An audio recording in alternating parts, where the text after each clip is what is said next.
Bayangin lo adalah marketer sebuah brand apparel. At first lo ngeset harga di range 400 sampai 500 ribuan gitu.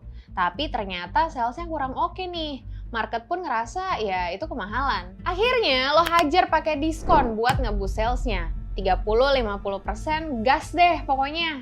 Ternyata salesnya pun langsung naik banget. Alhasil, ini pun langsung jadi strategi andalan lo pas payday, awal bulan, tanggal kembar, tiap festif, pokoknya all time discount. Pertanyaan gue, apakah ada di antara lo semua yang lagi ngelakuin hal ini? Kalau ada, gue cuma mau bilang selamat, karena lo lagi ada di dalam sebuah jebakan Batman menyeramkan bernama Discount Trap.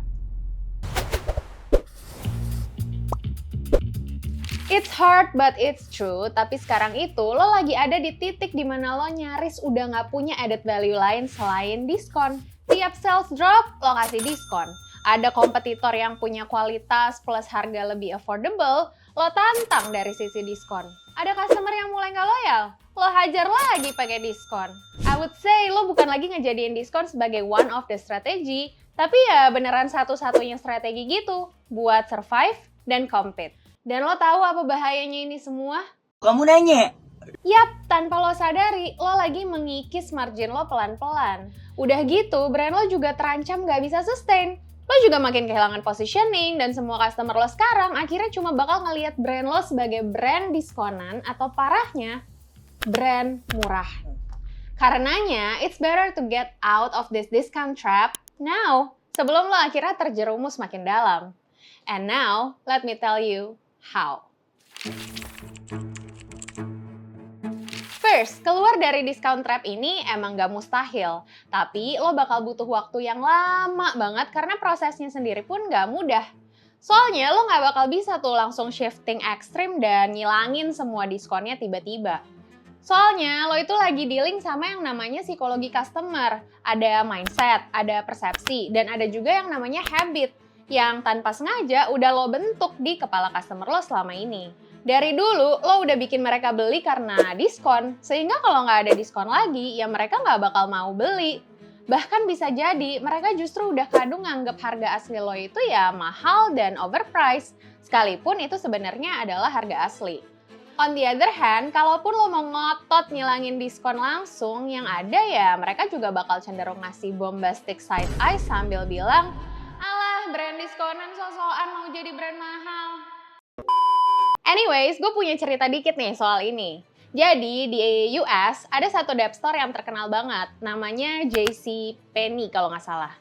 Brand ini udah melekat banget di pikiran masyarakat US sebagai tempatnya diskon gede-gedean selama puluhan tahun.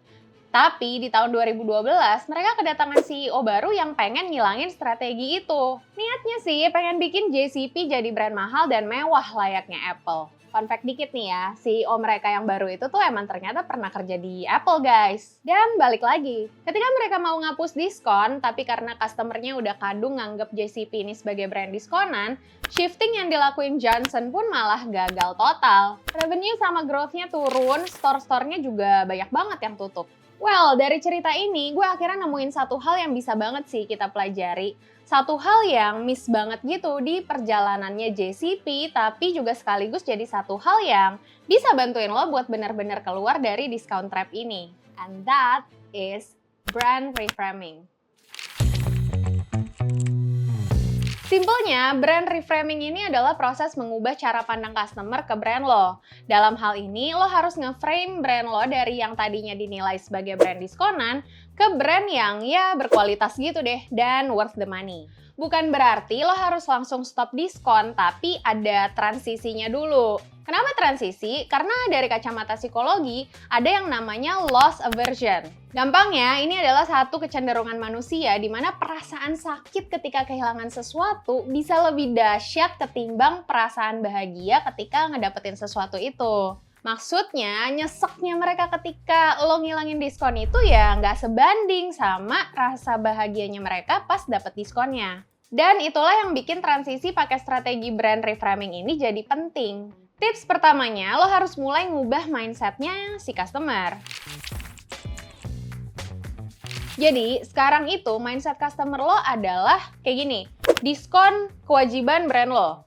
Tapi itu juga jadi haknya mereka.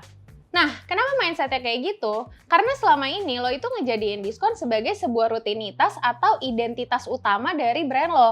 Bahkan satu-satunya strategi. Mindset inilah yang harus lo ubah.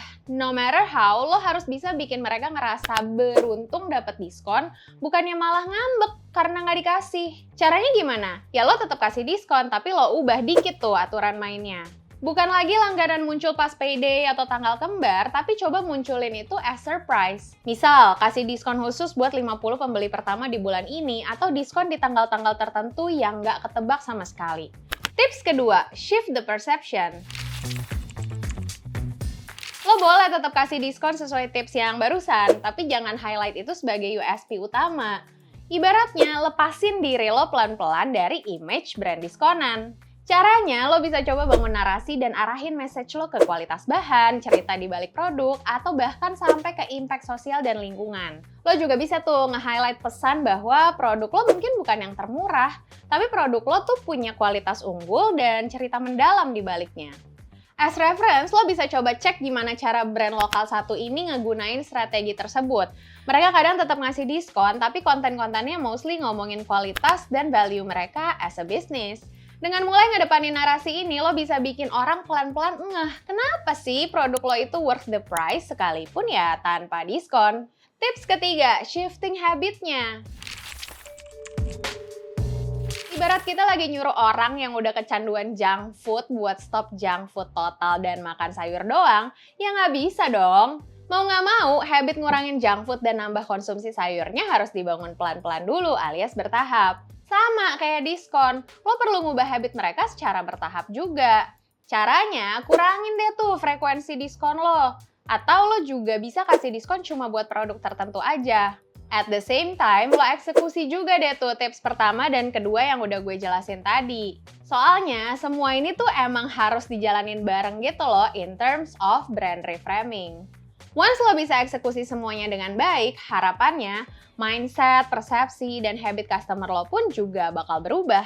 Dan kalau udah gitu, brand reframing lo pun bisa lo anggap berhasil. Oke, sekarang lo mungkin mulai wondering, sebenarnya bisa nggak sih brand lo stop total ngasih diskon? Nah, the answer is yes, bisa. Tapi lo jangan lupa kalau diskon ini sebenarnya juga bukan dosa. Diskon bisa tetap jadi salah satu senjata kok, tapi ya jangan sampai terlalu nagih aja, itu kuncinya. Cuma sebelum lo bikin si diskon ini beneran sebagai strategi pendukung aja, lo mesti pastiin dulu kalau tahap brand reframing sebelumnya itu ya udah berhasil. Caranya, first, coba cek berapa banyak transaksi non-diskon selama masa transisi. Gimana gerak pertumbuhan transaksi non-diskon ini dari bulan ke bulan? Terus, engagement dan interaksi ke konten-konten value-based lo itu gimana? Pada bagus nggak responsnya? Apa sih yang orang bilang soal brand atau produk lo? Apakah persepsi yang pengen lo bangun beneran berhasil tuh kebentuk di benaknya mereka? Nah, kalau semua ngasih sinyal positif, baru deh tuh lo move ke strategi selanjutnya. First, as the next level step, trust me, jujurlah sama apa yang brand lo kerjain. Bukan lagi soal nyampein kualitas atau value brand lo aja, tapi jujur deh soal strategi lo ini. Misal, maksud gue tuh ya, lo bisa cerita, kenapa sih lo tuh mulai ngurangin diskon? Apa visi lo ke depannya? Terus gimana lo pengen ngelibatin customer lo di transformasi ini? Contoh, dengan lo menjual produk dengan harga asli, lo punya aim buat nyumbangin sebagian profit buat gerakan kemanusiaan. Wah, ini pasti bakal keren banget sih. Asal lo benar-benar tulus tuh ngelakuinnya. Intinya ketika mereka ngerti why-nya, mereka nggak bakal lagi cuma ngeluh, where is my discount? Nextnya nih ya, walau diskonnya dikurangin abis, strategi lain sama inovasi ya jelas kudu jalan terus dong. Ada satu penelitian yang bilang kalau customer is willing to pay more kalau dikasih service yang premium. So, walau tanpa diskon, mereka tetap mau bayar kok. Asal lo bisa beneran ngasih alternatif menarik lain selain diskon yang bisa tetap bikin customer lo ngerasa dihargai, ngerasa spesial, bahkan ya ngerasa beruntung ketika mereka akhirnya stay milih produk lo yang udah mulai pelit diskon itu. Misalnya lo bisa bikin packaging yang lebih premium, kasih layanan tukar size atau full refund, terus bikin event eksklusif buat customer, atau kasih bonus produk, bahkan reward setiap pembelanjaan dengan nominal tertentu. Nah, ini nih satu hal yang seru tapi sekaligus yang cukup challenging juga. Yap, give your customer a status. Sekarang itu, customer nggak cuma butuh kualitas, tapi mereka butuh produk yang bisa naikin value diri mereka. Produk yang ya bisa ngasih status atau identitas tertentu. Nah, kalau soal ini, gue udah sempet ngomong panjang kali lebar sih di konten yang satu ini. Mending abis video ini lo lanjut langsung aja deh ke video tadi.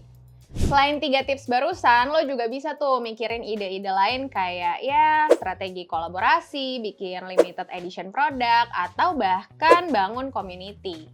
Intinya pasti ada banyak lah ide kreatif yang bisa lo explore. Tinggal PR-nya lo cek aja mana ide yang paling possible dilakuin, mana ide yang paling align sama brand lo, produk lo, dan tentunya mana ide yang paling relevan sama preferensi dan kebutuhan customer lo selain diskon. Well, in the end, discount addiction is real guys. Bukan cuma buat customer, tapi juga buat kita yang jualan. Dan lo harus hati-hati banget, karena kalau lo nggak segera keluar, lo bisa terjebak lebih lama dan pelan-pelan. Lo tinggal tunggu waktu aja sih. Mungkin dengan ngejalanin semua hal tadi, lo nggak langsung bisa ngerasain hasilnya. Yang ada, lo mungkin bakal ngerasain sales yang turun, customer lama pergi, bahkan ngerasain betapa susahnya ngubah persepsi pasar. Tapi ibarat lo baru coba nge-gym, hasilnya juga nggak mungkin sebulan 2 bulan langsung kelihatan kan? Ya sama, di sini lo itu juga lagi berorientasi sama hasil jangka panjang, bukan jangka pendek. So ya kata gue sih nikmatin dulu aja prosesnya. Kalau ternyata kurang berhasil, ya udah evaluasi lagi aja hal-hal mendasarnya. Misal kayak kualitas produk atau visi dan value dari brand lo sendiri. BTW, ada nggak sih brand yang lo tahu bisa berhasil keluar dari discount trap? Coba komen ya. Akhir kata, semoga konten ini bermanfaat dan sekian dulu video dari gue. Thank you for watching and see you in the next video. Bye!